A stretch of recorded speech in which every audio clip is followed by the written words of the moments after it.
ፀሐይ በክርስቶስ ፊት ልታበራ አልቻለችም ብርሃኗ። ቅዱስ ያዕቆብ ዘስሩግ ይህንን ሲናገር ምንድነው ክርስቶስ በተሰቀለ ጊዜ ይላል ፀሐይም ጨልሞ አምላክነቱን መሰከረ፣ ጨረቃም ደግሞ ሆነና አምላክነቱን መሰከረ፣ ከዋክብትም ብርሃናቸውን ነስተው አምላክነቱን መሰከሩ፣ ድንጋዮች ተቆረሱ፣ መጋረጃዎች ተቀደው፣ ሙታን ተነስተው የሁሉ መሰከረ። ወልብነሂ ኢለምለም አዲ ይላል። እነዚህ ሁሉ ሲሰማ አለ የኛ ልብ ግን ምንም አልለመለመም ነበር እና ሐዋርያትም እንኳን ሳይቀር በክርስቶስ ዙሪያ ውጣውረድ ውስጥ ነው የነበሩ። ይጨነቁ ነበር። ሰው ነው ይላሉ፣ አምላክ ነው ይላሉ፣ ነቢይ ነው ይላሉ። እስራኤልም እንዲሁ ናቸው። ኤልያስ ነህ፣ ኤርምያስ ነህ እንዲህ ይሉት ነበረ በተደጋጋሚ እና ክርስቶስ በሰውነቱ የሚያደርጋቸውን እየተመለከቱ አንዳንድ ሰዎች አምላኬ አምላኬ ብሎ የለ ይላሉ። ነገር ግን አምላኬ ያለው ተንኮለኛውን ሰይጣን ለማቅረብ። ምክንያቱም ሰይጣን ራሱ ግራ እየተጋባ አይደለ? አምላክ ነው ይላል፣ ሃይማኖትህ አድኖሃል ይልና ይፈውሳል። ሃይማኖትሽ አድኖሻል፣ ወደ ቤትሽ በሰላም ሂጂ ቃል ብቻ እየተናገረ ነው። አሁን ነቢያት ሲያድኑ በእግዚአብሔር ስም በእግዚአብሔር ኃይል ነው። ሙሴ ኤርትራን ሲከብል በእግዚአብሔር ስም፣ ኢያሱ የኢያሪኮን ግንብ ሲያፈርስ በእግዚአብሔር ስም፣ ኤልያስ ሙት ሲያነሳ በእግዚአብሔር ስም ነው። እሱ ነው ስጋን በመቃብር ይቆራኘዋል፣ ነፍስን በሲኦል ይቆራኛታል። ዛሬ ግን እንዲህ አይነት ነገር አይደለም የገጠመው። የሚለያቸው እሱ ነው የነበረ። አሁን ግን ክርስቶስ ምን አለ? በስልጣን አለ አንራሂ ወሲማ ነፍሴን ከኔ ለለያትም ላኑራትም ምን አለኛል? ስልጣን አለኝ። ስለዚህ ዲያብሎስ አይደለም የክርስቶስን ነፍስ ይለያል፣ ራሱ ክርስቶስ ነው። ክርስቶስን ሰይጣን ቀረበ፣ ሰው ሩቅ ብስ ያርጎት ማለት አምላኬ ሲል ልክ እንዳሁኑ ሰዎች ነው። ያሁኑ ሰዎች አምላኬ አምላኬ የሰይጣን ወንድም መሆን ነው። ሰይጣን የተጠራጠረበት ነገር ነው። አሁን በዚህ መጠራጠር የዛሬ 2000 ዓመት ሰይጣን ተጠራጥሮ ተቀጥቶ ወድቆ ሌላኛው ትርጓሜ አምላኬ ያለው ዲያብሎስን ማቅረቢያ ነው፣ መያዣ ነው፣ ወጥመር ነው። በነገራችን ወጥመር ነው። ምክንያቱም ሰይጣን በተንኮል ስለመጣ። ለምሳሌ ሰይጣን አዳምን ሊያስት ሲሄድ በምን ነው የሄደ? በእባብ ተሰውሮ ነው የሄደ አይደል?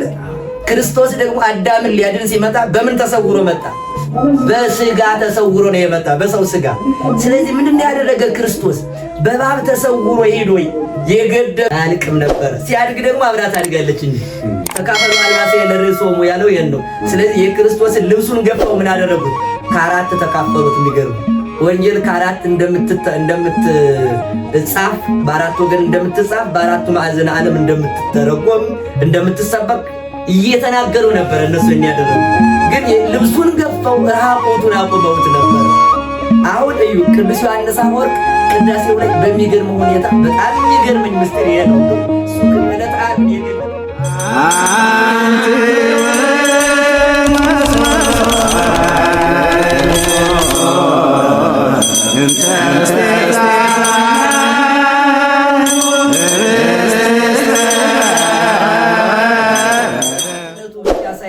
ሰውነቱም ነው። ስለ ሰውነቱም ነው የለበሰው ስጋ ደግሞ እንደገና ፈጣሪነትን ገንዘብ ያደረገ ቢሆንም እንኳን ነገር ግን ከተዋህዶ በፊት ፍጡር ስጋ ነበረ።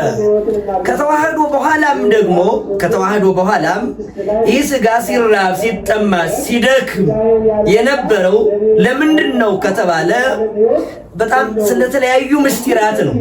አንዱ ለቤዛነት የሚሰራ ነው፣ ለካሳ የሚሰራ አለ። መራቡ መጠማቱ ክርስቶስ ሲጠማ የክርስቶስ መጠማት ይሄ መጠማቱ ለዓለም እርካታ ነበር።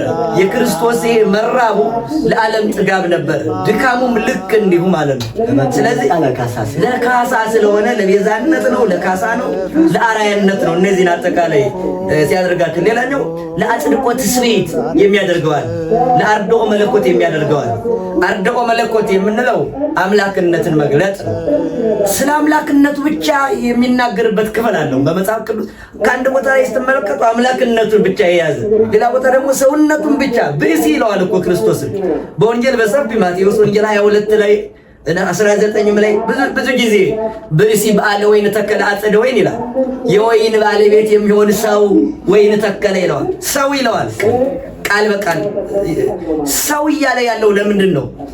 ቅዱስ ዮሐንስ አፈወርቅ ይህን ወንጌል ሲተረጉም ብእሲሰ ዘይቤ በእንተ ትስጉቱ ይላል። ሰው ብሎ ሲጠራው ሰምተህ ተራ ሰው ሩቅ ብእሲ እንዳይመስል ሰው ብሎ የተናገረው አሁን ስለ ሰውነቱ እየተናገረ ነው ይላል።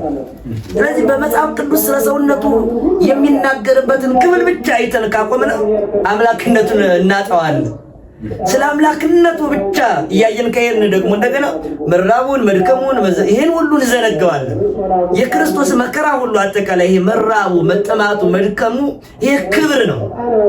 ምክንያቱም ወሰማይ ሕማማተ ወልዱ ክብረ ወስብሐት ይለዋል ቅዱስ ቄርሎስ። የልጁን መከራ ክብር አለው ይላል። ክብር ብሎ ሰየመው። የክርስቶስ መከራ ክብር ነው። አሁን ረሃብ ክብር ሊሆን አይችልም። ክርስቶስ ላይ ስንመጣ ግን ረሃብ ለሰው ክብር ነው። ጥም ክርስቶስ ላይ ለሰው ክብር ነው የሚሆን። የክርስቶስ መቁሰል ክብር ነው፣ መሞትም ክብር ነው፣ መገረፍም ክብር ነው። ስለዚህ የክርስቶስ መከራዎች ሁሉ ለሰው ክብር ናቸው። አሁን ቁስል እንዴት ብሎ ክብር ሊሆን ይችላል? የኔ ቁስል ነው አይደል? ሞትም ሞት ነው። ከክርስቶስ በፊት የነበረ የሰው ሁሉ ሞት ብቻ ነው። ክርስቶስ ሲመጣ ግን የሞትን ሕይወት ነው የቀየረው ራሱ። ምክንያቱም ሕይወት አለው፣ ሕይወት አደረገው።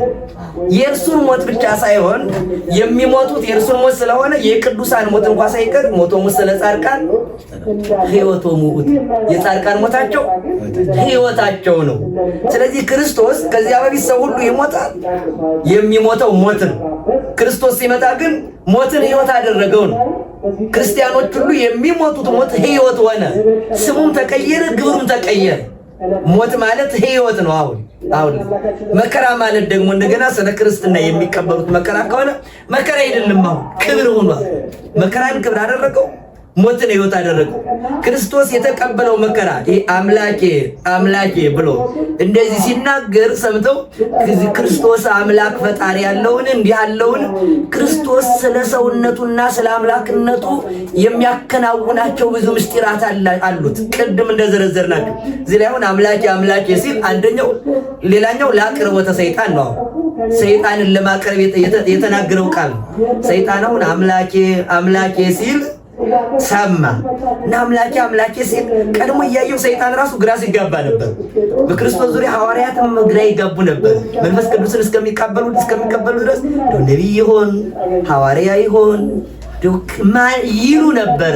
ሲጠይቃቸው ቂሳርያ ላይ ማቴዎስ 16 ላይ እኮ ኤርምያስ የሚሉ አሉ፣ ኤልያስ የሚሉ አሉ፣ ከነቢያት አንዱም የሚሉ አሉ። አንትሙሰ መነ ትብሉኝ፣ እናንተስ ማን ትሉኛላችሁ ሲላቸው ያን ጊዜ ጭንቅ አንድ ሰው ነው የመለሰ፣ ቅዱስ ጴጥሮስ አንተ ያው እግዚአብሔር ልጅ ነህ አለው። ይህን ሥጋና ደም አልገለጠልህም።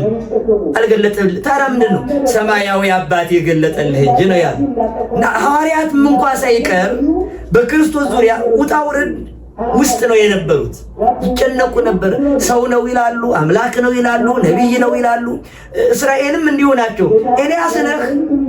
ኤርምያስ ነህ እንዲህ ይሉት ነበረ በተደጋጋሚ። እና ክርስቶስ በሰውነቱ የሚያደርጋቸውን እየተመለከቱ አንዳንድ ሰዎች የአምላኬ ብሎ የለ ይላሉ። ነገር ግን አምላኬ ያለው ተንኮለኛውን ሰይጣን ለማቅረብ ነው። ምክንያቱም ሰይጣን ራሱ ግራ እየተጋባ አይደለ? አምላክ ነው ይላል፣ ሃይማኖትህ አድኖሃል ይልና ይፈውሳል። ሃይማኖትሽ አድኖሻል፣ ወደ ቤትሽ በሰላም ሂጂ ቃል ብቻ እየተናገረ ነው። አሁን ነቢያት ሲያድኑ በእግዚአብሔር ስም በእግዚአብሔር ኃይል ነው። ሙሴ ኤርትራን ሲከብል በእግዚአብሔር ስም፣ ኢያሱ የኢያሪኮን ግንብ ሲያፈርስ በእግዚአብሔር ስም፣ ኤልያስ ሙት ሲያነሳ በእግዚአብሔር ስም ነው። ኤልሳ ሙት ሲያነሳ በእግዚአብሔር ስም ነው። ክርስቶስ ሙት ሲያነሳ ግን አጋንንት ሲያወጣ እንዴት አድርጎ ነው? ውጣ ነው የሚለው። ዝም ብሎ የአብን ስም የመንፈስ ቅዱስን ስም አይጠራ። ለምን ቢሉ አብ በሱ ሁሉ ነው፣ መንፈስ ቅዱስን በሱ ሁሉ ነው። አብና እርሱ አንድ ናቸው። በባህሪ አንድ ናቸው፣ በመለኮት አንድ ናቸው፣ በስልጣን አንድ ናቸው። የአብ ስልጣን በሱ አለች። ስለዚህ ነቢያት በሚፈጽሙት በሚያደርጉት ማዳን አልነበረም። ሲያድን የነበረው በራሱ ስልጣን ነው። ስለዚህ አምላኬ ማለቱ ሰይጣንን ለማቅረብ ነበረ። ሰይጣን ይህንን ድምፅ ሰማ። አምላኬ የሚለውን ሰምቶ ከነቢያት እንዳንዱ አምላክ የሚያስፈልገው አዳኝ የፈለገ መሰለው። ከዚህ ከተቸነከረው ጭንካር ከተሰቀለበት መስቀል የሚያወርደው የፈለገ ታዲያ የተራሰው ቢሆን ነው እንጂ አለና ቀረበ ሰይጣን። ስለዚህ ማቅረቢያ ነው። ዶሮን ጥሬ ቆሎ ያፈሱላታል አይደል? ቆሎውን ልትበላ ስትመጣ ለቀም አድርገው ያርዷታል። እና ምንድን ያደረገ ክርስቶስ ድምፅ አሰማው። ሰይጣን ደግሞ እንደገና እየዘለለ መጣና ሊውጥ ነበር የመጣው፣ ሊገድል ነበር የመጣው። ነፍሱን ከስጋ ሊለይ ነው የመጣው። ከዚያ በፊት የሌሎቹን ሰዎች ሁሉ ነፍስ ሲለይ ነበር። 5500 ዘመን ነፍሳትን ሁሉ እሱ ነው ስጋን በመቃብር ይቆራኘዋል፣ ነፍስን በሲኦል ይቆራኛታል። ዛሬ ግን እንዲህ አይነት ነገር አይደለም የገጠመው። የሚለያቸው እሱ ነው የነበር። አሁን ግን ክርስቶስ ምን አለ? በስልጣን አለ አንብራሂ ወሲማ ነፍሴን ከኔ ለለያትም ላኖራትም ምን አለኛል? ስልጣን አለኝ። ስለዚህ ዲያብሎስ አይደለም የክርስቶስን ነፍስ ይለያል፣ ራሱ ክርስቶስ ነው። ሰይጣን ቀረበ ሰው ሩቅ ብስ ያድርጎት ማለት አምላኬ ሲል ልክ እንዳሁኑ ሰዎች ነው። ያሁኑ ሰዎች አምላኬ እኮ የሰይጣን ወንድም መሆን ነው። ሰይጣን የተጠራጠረበት ነገር ነው። አሁን በዚህ መጠራጠር የዛሬ 2000 ዓመት ሰይጣን ተጠራጥሮ ተቀጥቶ ወድቆ እንደገና ደግሞ አሁንም ያን ጥያቄ ማንሳት ከሰይጣንም እኮ መማር ይቻል ነበር። ለመማር ግን ከሰይጣን እንኳን አልተጠቀሙ። እሱ አምላኬ የሚለውን ይዞ ተራሰው ብሎ ነበር። ነገር ግን ተራሰው ሆኖ አላገኘውም። ምንድነው የገጠመው? ተቀጠቀጠ በመስቀሉ አይደለ? በመስቀሉ አጣብቆ ወነሰት አረፍተ ማይከል በስጋው አይደለ የሚለው በቃ በመስቀሉ ጠርቆ ነው ያስጮኸው። ምክንያቱም 5500 ዘመን ማርኮ ይዟቸው የነበሩትን ነፍሳትን መልሳል። ጽዮወ ለሕይወት ነው የሚለው አይደል? ኪዳን ጽዮወ ለሕይወት ማረከው። ከዚያ በፊት ሁሉንም ማርኮ በሱ ግዛት ውስጥ አድርጓቸው መንግስቱን ተነጠቀ። በሰው ላይ ሰልጥኖ ነበረ፣ ነግሶ ነበረ። ሁሉንም የላሙ ውላጅ አድርጎት ነበር ሰውን ሁሉ። አሁን ግን ክርስቶስ መጣና አምላኬ የሚለውን ስም ድምፅ ሰምቶ ዲያብሎስ መጥቶ ሊወጋ ክርስቶስንም ሊውጥ ክርስቶስንም ነፍሱን ከስጋው ሊለይ ክርስቶስንም እንደነ አብርሃምም እንደነ አዳምም እንደ አቤል እንደ ቃየል ነበር የመሰለው። ሲመጣ ግን ምን አደረገው? በመስቀሉ ቀጠቀጠው። አሁን ስለዚህ አምላኬ ማቅረቢያ ነው መቅረቢያ ነው እሱ። ይሄን ሰሞነው የሚገርም ነው። ጥሩ ነው ያነሱት። እንደው መንውቱ ዝንቱ ዘምስልጣኔ ሰባሊ ሱሊተሙ 5500 ዘመን በእኔ ስልጣን ተይዞ የነበረ ስጋን ተዋህዶ አለ እኔን ድል ያደረገኝ ማን ነው አለ። ማን ነው ድል ያደረገኝ? ምክንያቱም እንደውም ዝቅ ሲል የሚገርም ነገር ያስቀምጣል። ምንድነው ያለ? ውቱኬ ሰማያዊ ውቱ አለ። የሚገርመው አወቀው ማን ነው ብሎ ጠየቀና ቆይ ስጋ ለብሶ እኔን ያሸነፈኝ ማን ነው አለ መጀመሪያ። ለምን እንዲህ አለ? ምክንያቱም ስጋ የለበሰ ሁሉ አያሸንፈውም ነበር። አሁን ግን ስጋ ለብሶ ዛሬ ያሸነፈኝ ማን? ስጋ ለባሽ ሁሉ እኮ በእጄ ጭብጥ በእግሬ ርግጥ አድርጌ ስገዛው ነበረ። ማን ነው? ዘአርያ ዝተከላኒ ገርዝ ገቤ ዘመክል እንደው ስብሐት ዘይከል አለ። ይሄ እንግዳ ብርሃን የማን ነው? ብርሃን አለ። እኔ የማውቀው ስጋ አይደለም እንግዳ ስጋ የት መጣ አለና ሊያውቀው ሲል ዝቅ ሲል እንዲህ አለ። ውእቱኬ ሰማያዊ ውእቱ አለ። እኔ አላውቅ ብዬ ነው እንጂ አለ እርሱ ሰማያዊ ኑሯል። መሰከረ ራሱ እሱ ሰማያዊ ኑሯል። እሱማ ብሏል። እንደውም ዮሐንስ ወንጌል ምዕራፍ 1 አልቦ ዘአርገ ውስተ ሰማይ ከሰማይ ከወረደው በቀር ወደ ሰማይ የሚወጣ የለም ተብሏል ብሎ አስተምሯል ነበር። አዎ ከሰማይ ከወረደው በቀር ወደ ሰማይ የወጣ የለም። ማን ነው አለና ጠየቀ። ለካ ይሄ ከሰማይ የወረደው ነው። ከሰማይ ከወረደ በቀር ወደ ሰማይ የወጣ የለም። ትክክል እሱ ነው። እኔ አላውቅ ብዬ ነው እንጂ እንደውም ይሄን ሲጨርሰው ምን ብሎ ይጨርሰዋል? ዝንቱ እቱ ኢየሱስ ክርስቶስ ዘተሰቀለ ዘወቱ ጸጋማ የማኔ ይኮነ አለ። እርሱስ አለ በቀኝ የነበረ አዳም በግራ የነበረ አዳም ወደ ቀኝ የመለሰው የተዋረደውን ስጋ ወደ ላይ ከፍ ያደረገው በመከራ ያነበረው ወደ ክብር የመለሰው ኋለኛውን ስጋ ቀዳማዊ ያደረገው ኢየሱስ ክርስቶስ ኑሯል። ለካ እርሱ ነበር እኔ ያሰቀልኩት። እንደውም አንድ ነገር አለ በዚህ ውስጥ መተርጉማን ምን ያሉ የኢትዮጵያ ሊቃውንት ይሄ ካሽ መላሹ ነው ይናገራል አሉ። እንደ እደ ጎበዝ አንዳንድ የሀገራችን ሰው እንግዲህ ምሳሌው ትንሽ ቢጸንም እንኳን ሰው ጋር ይጣላል። የእናት አባቱን የወገኑን ገዳይ ይሄድና ይገርላል። ያው ከገደለ በኋላ እንደ ወንድነት ያዩታል።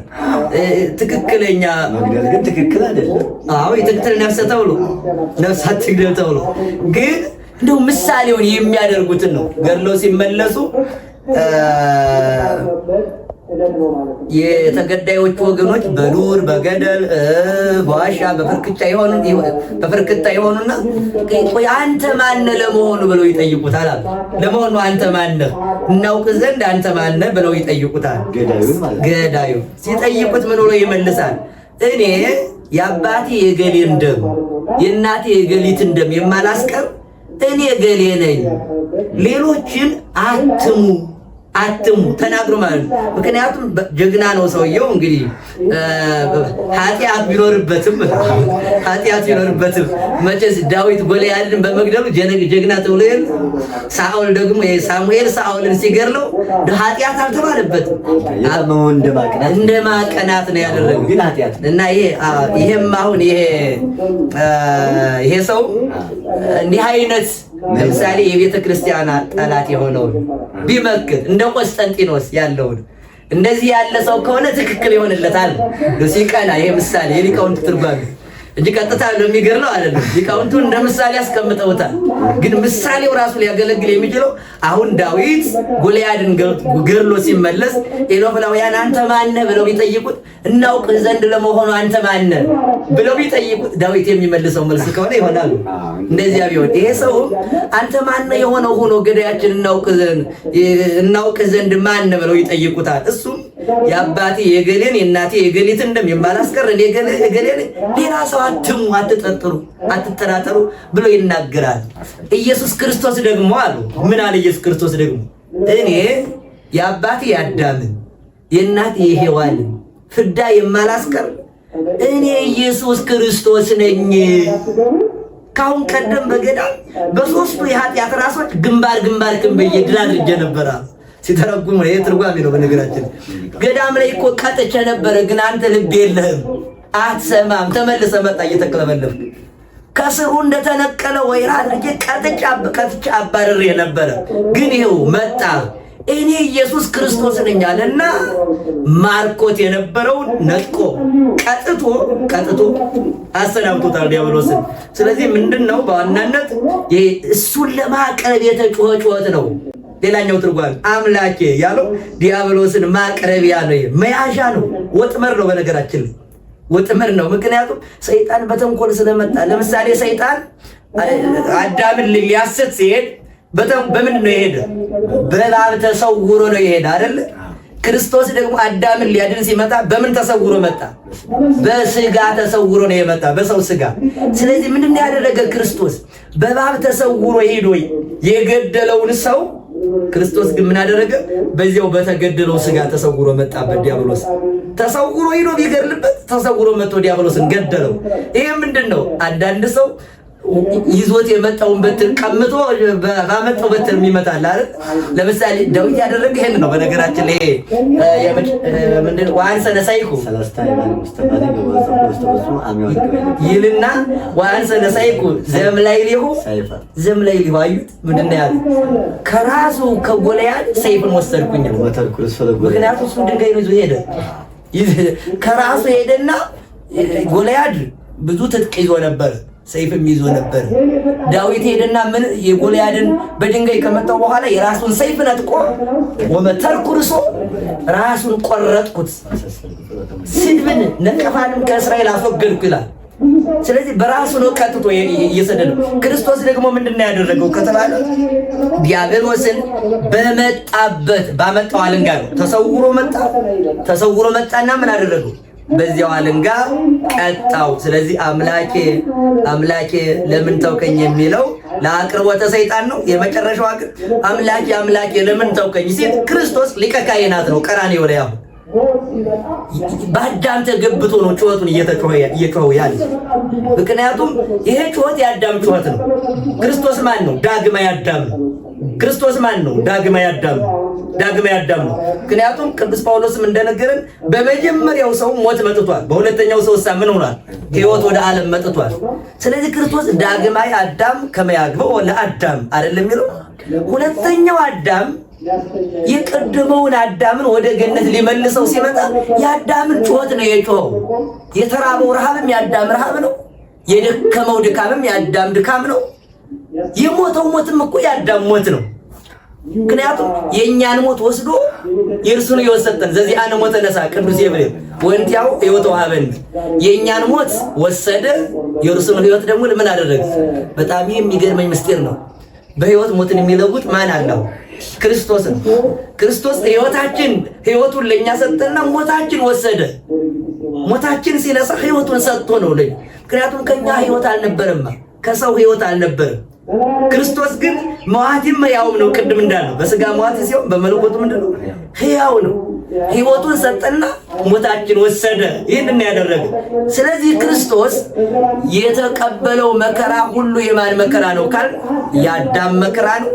የተሰደደው ስደት የማን ነው? የአዳም ስደት ነው። የተቸነከረው ችንካር የማን ነው? የአዳምን ነው። የአዳምን ነው። ምክንያቱም የኛ በሱ ቁስል ነው እኛ የተፈወስን፣ በክርስቶስ ቁስል። ግን ያ ቁስል የቆሰለው ቁስል ለማን የሚገባ ነበር? ለአዳም ነው። የአዳምን ቁስል ነው የቆሰለው። የተሰቀለውም የአዳምን ስቅላት ነው። በዚህ ላይ አሁን አንድ ነገር እንረዳ። የቆሰለው ቁስል የአዳምን ነው። የተሰደደው ስደት የአዳምን ነው። የሞተው ሞትም የአዳምን ሞት ነው። የጮኸው ጩኸትም የአዳም ጩኸት ነው። የጮኸው ጩኸት የማን ነው?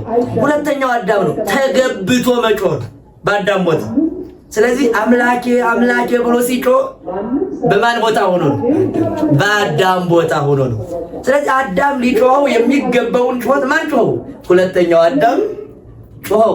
የመጀመሪያው አዳም ቢጮህ እንደዚህ አምላኬ አምላኬ ቢል ተሰሚነት የለውም። ቅዱስ ዮሐንስ አፈወርቅ እንደነገረን ሃይማኖተ አበው ምዕራፍ 66 ላይ በባሕር ውስጥ ያለ አሳ አብዝቶ ይጮሃል፣ ነገር ግን ቢጮህም እንኳን ድምፁ አይሰማም ይላል። አዳምም እንደዚህ ሆኖ ነበር። ኃጢአቱ ጩኸቱ የማይሰማ ሆኖ ነበር። ይጸልያል፣ ጸሎቱ አይሰማም። መስዋዕት ያቀርባል፣ ፍጹም ድነት ለማግኘት ግን አልቻለም ነበር። በእግዚአብሔር እጅ ለመያዝ አብቅቷቸዋል። ስለዚህ ባሕር ውስጥ ኃጢአቱ እንደ ባሕር ሆኖ በላያቸው ላይ ሆኖ እነሱ ደግሞ በውስጥ በኃጢአት ባሕር ውስጥ ሰጥመው ነው ይኖሩ የነበረው። ስለዚህ ክርስቶስ አሁን የጮኸው የማንን ጩኸት ነው ከተባለ የአዳም ጩኸት ነው። አምላኬ አምላኬ ሲል በማን ተገብቶ ነው ከተባለ በአዳም ነው። ስለዚህ አምላኬ ሲል በአዳም ተገብቶ እንደሆነ ሁሉ ይሄን ጩኸትም የሚሰማው እሱ ነው። አምላኬ አምላኬ የሚለው በአዳም ቦታ ሲሆን በአዳም ቦታ ሆኖ የተጮኸውን ጩኸትም የሚሰማው እርሱ ራሱ ክርስቶስ ነው። ስለዚህ ሰዋኢ ነው፣ መስዋዕት ነው፣ ተሰዋኢ ነው። መስዋዕት አቅራቢ ነው፣ ራሱ ደግሞ መስዋዕትም ነው። ደግሞ ያንኑ ራሱ ያቀረበው ራሱ የሆነውን መስዋዕት ራሱ ይቀበለዋል። በጣም የሚገርም ነው። መስዋዕቱም ራሱ ነው፣ የሚቀበለውም ራሱ ነው። ራሱን ያቀረበ ራሱ ነው፣ ራሱን የሚቀበልም ራሱ ነው። መስዋዕቱ ራሱ ስለሆነ ማለት ነው። ስለዚህ ጩኸቱን የጮኸው በአዳም ቦታ ተገብቶ እርሱ ሲሆን ያንን ጩኸት የሚሰማው ጩኸቱን የሚቀበለው እርሱ ራሱ።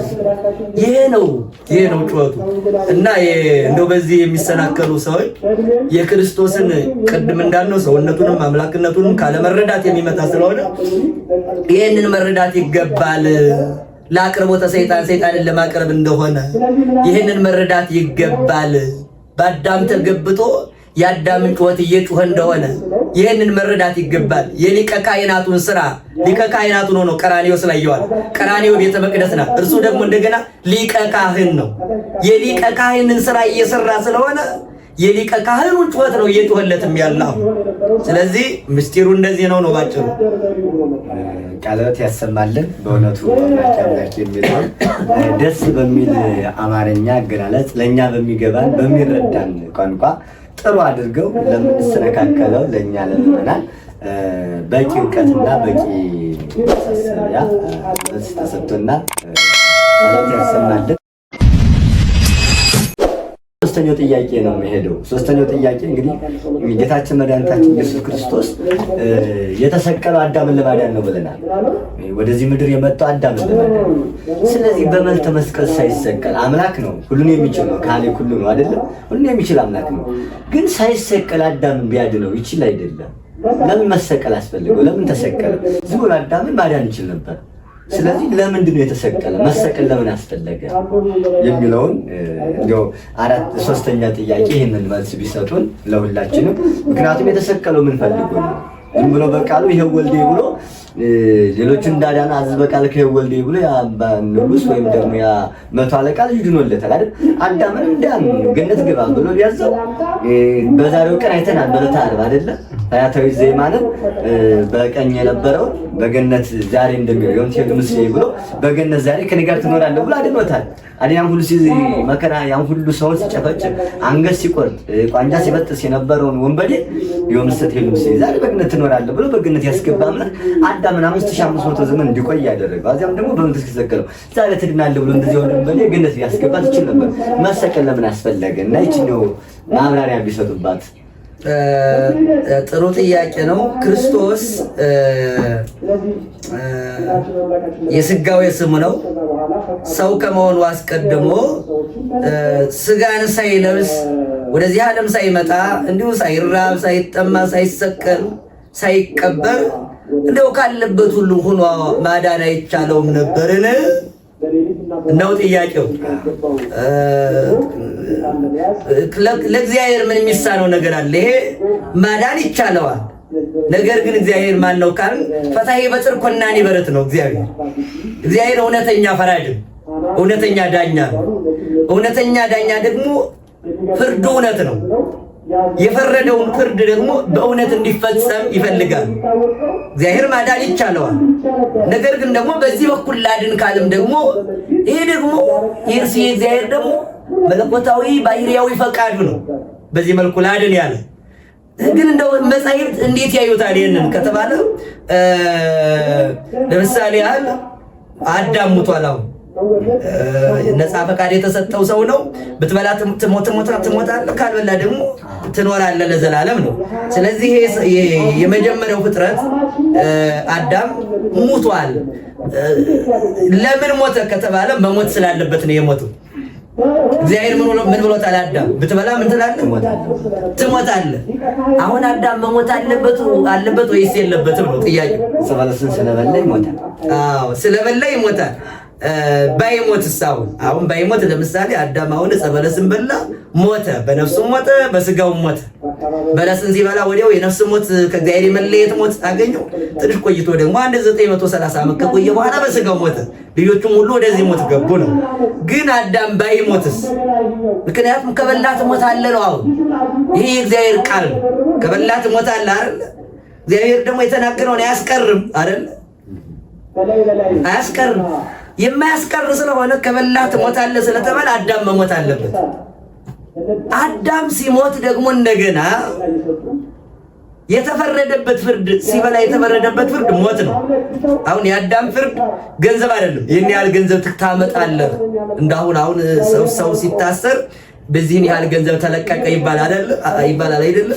አዳም ግን ከበላ ምን ትላለህ ነው የተባለ? ትሞታለህ። ስለዚህ አዳም አሁን ምን ማለት አለበት? መሞት አለበት። ሙቷል። የተፈረደበት ፍርድ ሞት ነው። ሞት ከሆነ ደግሞ እንደገና ይህንን ከፍሎ የሚያድነው ነው የሚያስፈልገው፣ ሌላ አይደለም። በሌላ በተለይ ፍርዱ ሞት ነው። ፍርዱ ሞት ከሆነ ሙቶ የሚያድን ነው የሚያስፈልገው። ሙቶ የሚያድን ደግሞ እንደገና መላእክት መጥተው ሙተው እንዲያድኑት መላእክት በባህሪያቸው አይሞቱም ማለት ከእግዚአብሔር የመለየትን ሞት ነው እንጂ አዳም በስጋ የሞተውን ሞት መሞት አይችሉም እነሱ። ማን ያድነው? አሁን ለምሳሌ ይስሐቅን አብርሃም መስዋዕት አድርጎ አቅርቦት ነበረ የሚያድን መስሎት ማለት ነው። ነገር ግን ምንድን ነው ያለው አብርሃም? አይ በአንተ ልጅ በፍጡር ደም ዓለም አይድንም ነው ያለው። አሁን የክርስቶስ ምሳሌ ነው ይስሐቅ። በይስሐቅ ፈንታ በጉ ተሰውቷል። ያ የተሰዋው በግ በይስሐቅ ፈንታ የተሰዋው በግ የክርስቶስ ምሳሌ ነው። ይስሐቅ ደግሞ እንደገና የዚህ ዓለም ምሳሌ ነው። ይስሐቅ የዚህ ዓለም በጉ ስለ ይስሐቅ ነው የተሰዋ፣ ክርስቶስም ስለዚህ ዓለም ነው የተሰዋ። የይስሐቅ ግን በጉ አብርሃም ቢያቀርበውም እንኳን ዓለምን ሊያድን አልቻለም። ግብረ ሕማሙ ላይ ይህንን በሚገርም ሁኔታ ይገልጠዋል። እንዴት ብሎ ይገልጠዋል? ይህንን እግዚአብሔር አብርሃምን እንዲህ ይለው ነበረ ይላል። ምን ይለው ነበረ? አንተም ሰዋው እኔም ልሰዋው ይለዋል። ልጅን ሰዋና ልጅን ልሰዋ። አብርሃም ይስሐቅን የሚወደው ልጅ ነው። በሚገርም ሁኔታ እንግዲህ በስተርጅናው የወለደው የስዕለት የመጻት ልጅ እኮ ነው። የሚወደው ልጁ ነው። እና አብርሃም ይስሐቅ እንጨት ይዞ የመስቀሉ ምሳሌ ነው እንጨቱ። አሁን እሳት ይዞ ሁለቱም በቀኝና በግራ የነበሩትን እረኞች የፈያታዊ ዘየማንና የፈያታዊ ዘጸጋም ምሳሌ ናቸው። ሁለቱ እረኞች እንጨት ተሸክመው የሄዱት እነዚያ ተሸክመው ወደ ሞሪያ ተራራ ሲሄድ ይሄ የቀራንዮ ምሳሌ ነው። ተራራው እግዚአብሔር አብ ከሰማይ ሆኖ ያናግረው ነበር። ምን ይለው ነበር? አንተም የምትወደው ልጅ ሰዋ፣ እኔም ልሰዋልህ ይለዋል። ይነጋገሩ ነበረ። ነገር ግን ሊሰዋው ቢያቀርበውም እንኳን ምንድን ነው ያለው? በአንተ ልጅ ደም ዓለም አይድንም፣ ምክንያቱም የአንተ ልጅ በራሱ በአዳም የኃጢአት ቀንበር ስር ነው። ይስሐቅ ዓለም ላይ አያድንም። በኃጢአት ያልተያዘ ይፈልጋል። ይበቃ፣ ማንም ሊያድን አይችልም። ነገር ግን የሚሞት አካል ያስፈልጋል ደግሞ፣ ምክንያቱም የሞት ፍርድ አለ። የሞት ፍርድ እስካለ ድረስ ሌላ ነገር ቢሆን ፍርዱ በሌላ መዳን ይቻል ነበር። አሁን አንድ መልአክ መጥቶ አንድ ነገር አድርጎ ማዳን ቢቻል ጥሩ ነበር። ነገር ግን በመልአክ የሚሆን አይደለም ብሏል ኢሳይያስ። በአማላጅ የሚሆን አይደለም፣ እርሱ ራሱ መምጣት አለበት። እርሱ ራሱ፣ ያለ እርሱ ማዳን የሚችል የለም። ስለዚህ ምንድነው ኢሳይያስም ስለዚህ ቀን ሲናገር በሚገርም ሁኔታ አይውቱ ዝንቱ ቅዱስ ያሬድ ድጓው ላይ የተረጎመው ብእሲ መካ ዘይወፅም ኤዶም ይላል። ቀይ ልብስ ለብሶ ከኤዶምያስ ሲወጣ የማየው ይሄ ማን ነው ይላል። ቀይ ልብስ ለብሶ ከኤዶምያስ የሚወጣው ይሄ ማን ነው ካለ በኋላ ይመልስለታል። ቀይ ልብስ የለበሰው የሚያድንም የሚረዳም እንደሌለ ባየው ጊዜ ይላል ወሶበርኢኩ ከማልወ ዘይረድ ወአልወ ዘይያድን። ቀይ ልብስ የለበሰው ነው። የሚያድንም የሚረዳም እንደሌለ ባየው ጊዜ ቀጥቀጥክዎሙ ለአሕዛብ ከመጽኑ፣ እንደ ፋንድያ አሕዛብን አጋንንትን ረጋገጥኳቸው እኔ ራሴ መጣሁ ነው የሚለው። ቀይ ልብስ የለበሰው ይሄ ማን ነው ያለው ኢሳይያስ በዕለተ ዓርብ ክርስቶስ የለበሰው ቀይ ከለሜዳ እየታየው ነበር። ቀይ ልብስ የለበሰው ይሄ ማን ነው ብሎ ይጠይቅ ነበር። ቀይ ልብስ ያለውን ሊቃውንት ተረጉሙ ስጋን የለበሰ ይሄ ማን ነው ብለውም ይተረጉሙታል። ይሄ ስጋ ለብሶ የሚታይ ይሄ ማን ነው? አባ ጊዮርጊስ ቀይ ልብስ ያለው ስጋውን ነው ይላል። ስጋውን አዎ፣ ከለሜዳ ዘለይ የሚለውን ቅዱስ ያሬድ ይሄንን ቀይ ግምጃ ያለውን ኢሳይያስ አስቀድሞ የተመለከተው በዕለተ ዓርብ ቀይ ልብስ አምጥተው አንሰውት ነበረ ክርስቶስን። ካባል ምንድነው አነገስን ንጉስ አይደለህ ብለው እየተዘባበቱበት ነው። ይህንን ኢሳይያስ አስቀድሞ ይመለከተው ነበር። የሚያድን እንደሌለ ባየው ጊዜ ነው ያለ፣ የሚያድን እንደሌለ። ስለዚህ የሚያድን አልነበረም። የሚያድን ስለሌለ ሙቶ የሚያድን ስለሌለ ሙቶ የሚያድን ክርስቶስ ወደዚህ ዓለም መጣ። ሙቶ የሚያድን ኢየሱስ ክርስቶስ ወደዚህ ዓለም መጣ። ስለዚህ ክርስቶስ ከዚያ ሆኖ ማዳን አይችልም ነበር? ይችል ነበር። ነገር ግን ፍርዱ እውነት አይሆንም ነበር።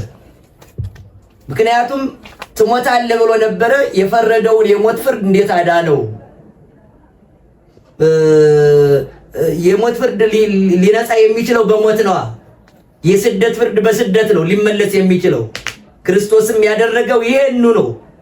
ሁሉንም ማድረግ ቢችልም እንኳን ሰው ሳይሆን ሳይመጣ ማዳን ቢችልም እንኳን ፍርዱ እውነት የሚሆነው ርት የሚሆነው ቅን ሊሆን የሚችለው ሰው ሆኖ ሲያድነው ነው።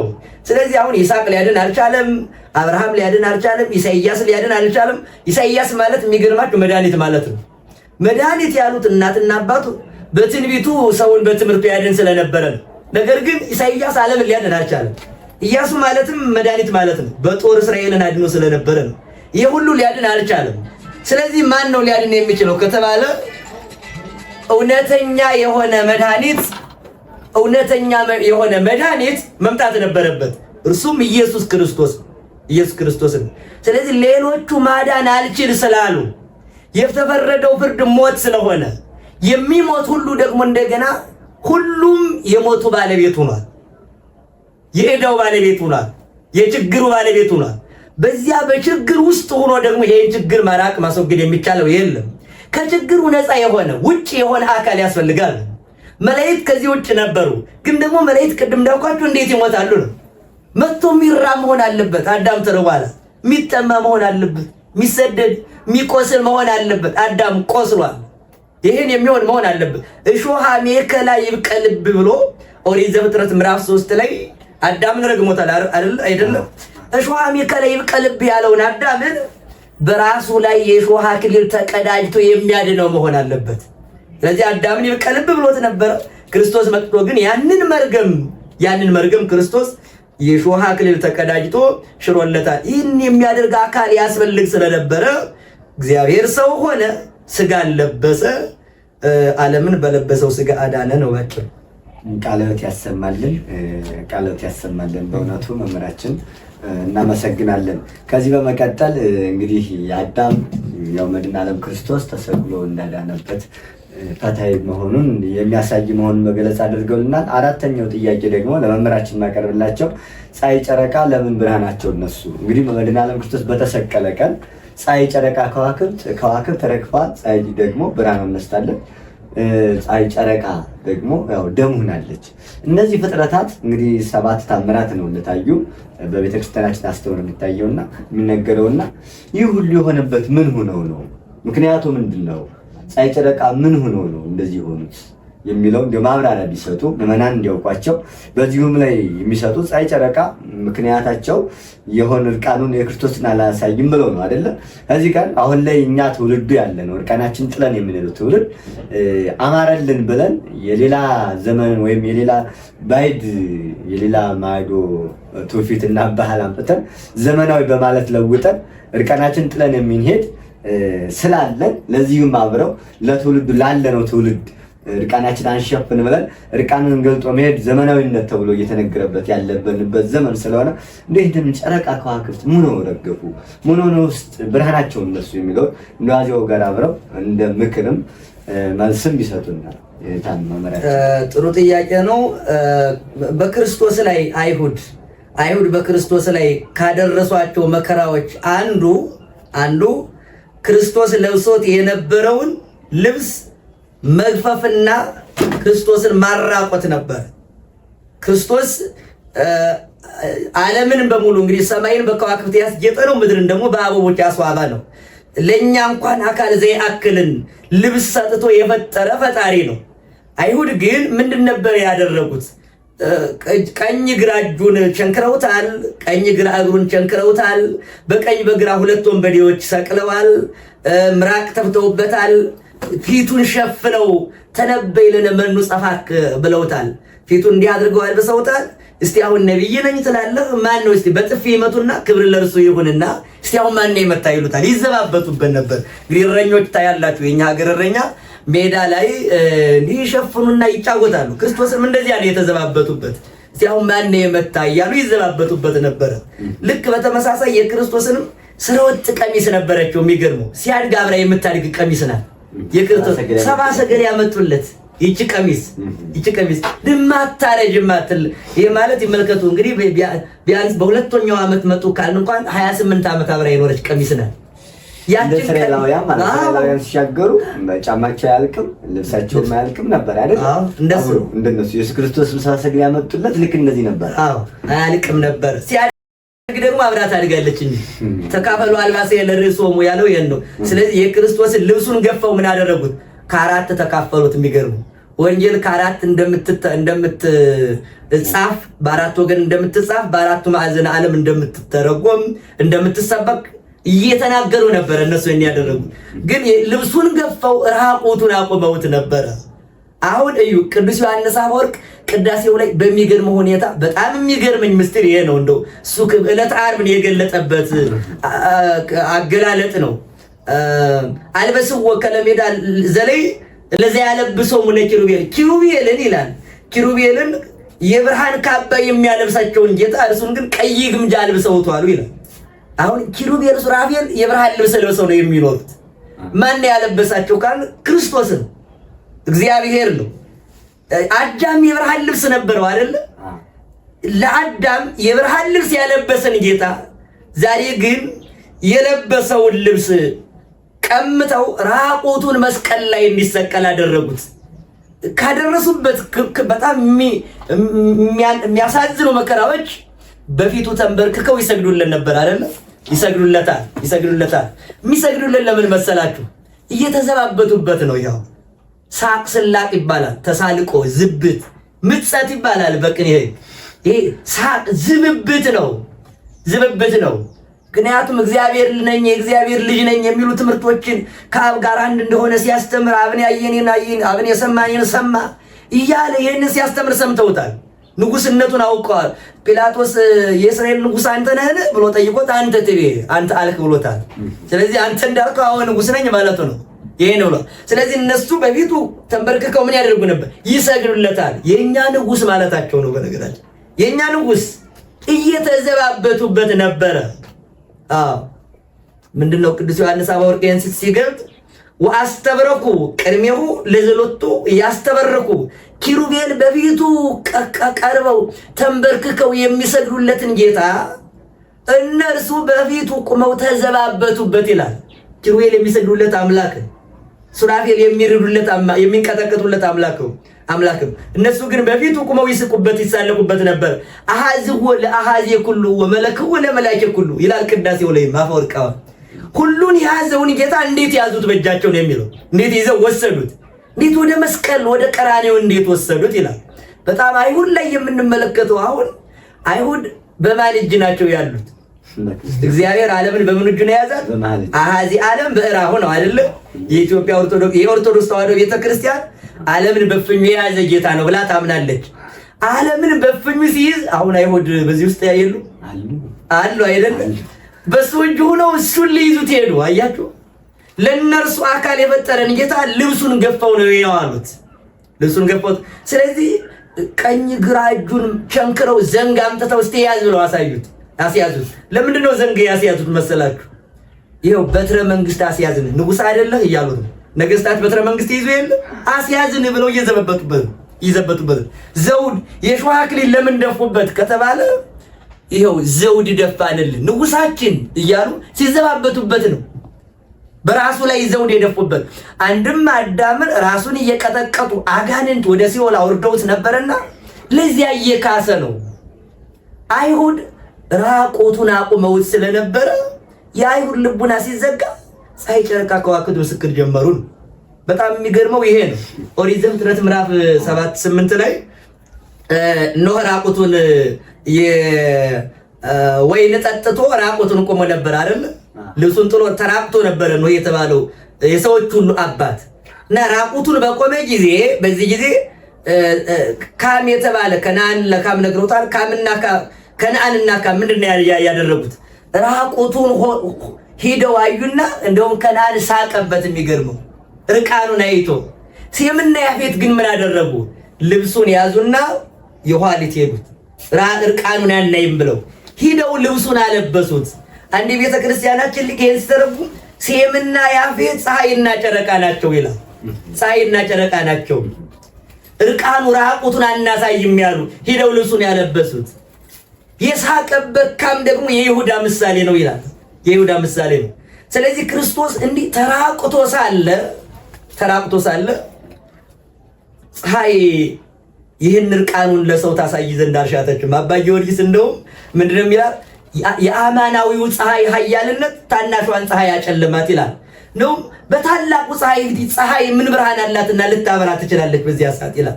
ምክንያቱም እቺ ለፀሐይ ብርሃን የሰጣ ጌታ ነው። አሁን መስቀል ላይ አሁን በመከራ ላይ ያለ ብርሃን የሰጣት ጌታ ነው። ለጨረቃ ብርሃን የሰጠ ጌታ ነው። ፀሐይ በዚህ አሁን ታበራ ዘንድ ምን አቅም አላት? የሻማ ብርሃን በፀሐይ ብርሃን ላይ ምን ኃይል ሊኖረው ይችላል? አማናዊ ፀሐይ አሁን እቺ ማለት ሌሊት ደመና ክረምት በጋ የሚፈራረቃት ፀሐይ ናት። ይቺ ፀሐይ ግን አሁን ክረምትና በጋ የማይፈራረቁት ፀሐይ ተሰቅሏል። ዝንቱ ፀሐይ ዘበይንት ያው የቅዱሳን ፀሐያቸው ነው። እሱ አሁን ቅዱሳን ፀሐይ የላቸውም። ሲበቁ እርሱ ነው ፀሐያቸው አይደለ? ፀሐያቸው ክርስቶስ ነው። ያለ ዝናም ያለ ፀሐይ ነው የሚኖሩት። አሁንም ፀሐይ ትወጣለች ብሏል አንድ ባይተው። ለምንድን ነው እንዲህ የተባለ ከተባለ የማይጠልቀው ፀሐይ ክርስቶስ በውስጡ ስላለ ፀሐይ ዘያርብ የማይጠልቀው ፀሐይ። ስለዚህ እቺ የምትጠልቀው ፀሐይ በክርስቶስ ፊት ልታበራ አልቻለችም ብርሃኗ። ቅዱስ ያዕቆብ ዘስሩግ ይሄንን ሲናገር ምንድነው ክርስቶስ በተሰቀለ ጊዜ ይላል ፀሐይም ጨልሞ አምላክነቱን መሰከረ፣ ጨረቃም ደም ሆነና አምላክነቱን መሰከረ፣ ከዋክብትም ብርሃናቸውን ነስተው አምላክነቱን መሰከሩ። ድንጋዮች ተቆረሱ፣ መጋረጃዎች ተቀደው፣ ሙታን ተነስተው የሁሉ መሰከረ። ወልብነሂ ኢለምለም አዲ ይላል። እነዚህ ሁሉ ሲሰሙ አለ የኛ ልብ ግን ምንም አልለመለመም ነበር ይላል። ጨረቃ ስትረዳ የአይሁድ ልብ ግን አልተረዳም ነበር። ጨረቃ ስታውቀው፣ ፀሐይ ስታውቀው፣ አይሁድ ግን ልባቸው እንደ አለት ደንድኖ ነበረ።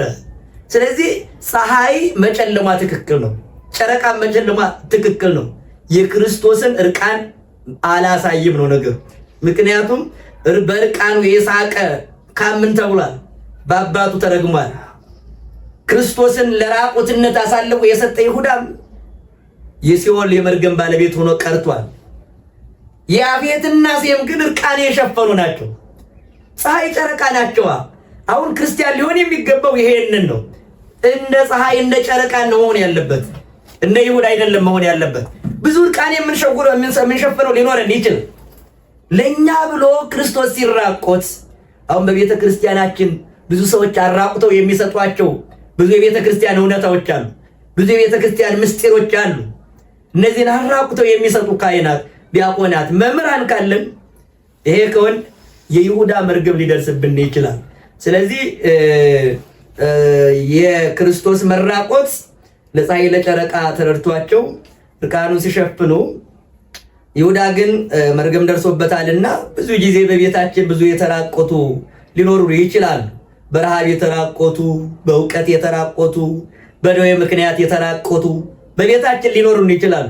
እነዚህን መሸፈን ያንን በዕለተ ዓርብ ፀሐይ ጨረቃ የሸፈኑትን የክርስቶስን እርቃን መሸፈን ነው። ምክንያቱም ነዳያን ሲራቡ ክርስቶስ ለድሃው ከታናናሾቹ ለአንዱ ያድር ማድረጋቸው ለእኔ ማድረጋቸው ነው ብሏል አይደል? አንድን አስፋልት ላይ ወድቆ የተራቆተ በጎረቤት ሊሆን ይችላል፣ ጓደኛ፣ የትምህርት ቤት ጓደኛ ሊሆን ይችላል፣ የዶርሙ ጓደኛው ሊሆን ይችላል፣ አባት እናት የሌሉት ድሃው ሊሆን ይችላል። የዚያን እርቃን መሸፈን የእውቀት እርቃን ሊሆን ይችላል። ልብስ ብቻ አይደለም እርቃን፣ በነገራችን የሃይማኖት መራቆት ሊሆን ይችላል። ሃይማኖቱን አጥቶ የህይወት መራቆት፣ ህይወቱን አጥቶ የተራቆተ ሊሆን ይችላል። ከድንግልና የተራቆተ፣ ከጾም የተራቆተ፣ ከጸሎት የተራቆተ፣ ከፍቅር የተራቆተ፣ ከትትና የተራቆተ፣ ከትዕግስት የተራቆተ ሊኖር ይችላል። ለዚህ ትዕግስትን በማልበስ ትትናን በማልበስ ፍቅርን በማልበስ እውቀትን በማልበስ ከተገለጥን ፀሐይን ጨረቃን እንመስላለን፣ ሴምን ያፌትን እንመስላለን። ስለዚህ ፀሐይና ጨረቃ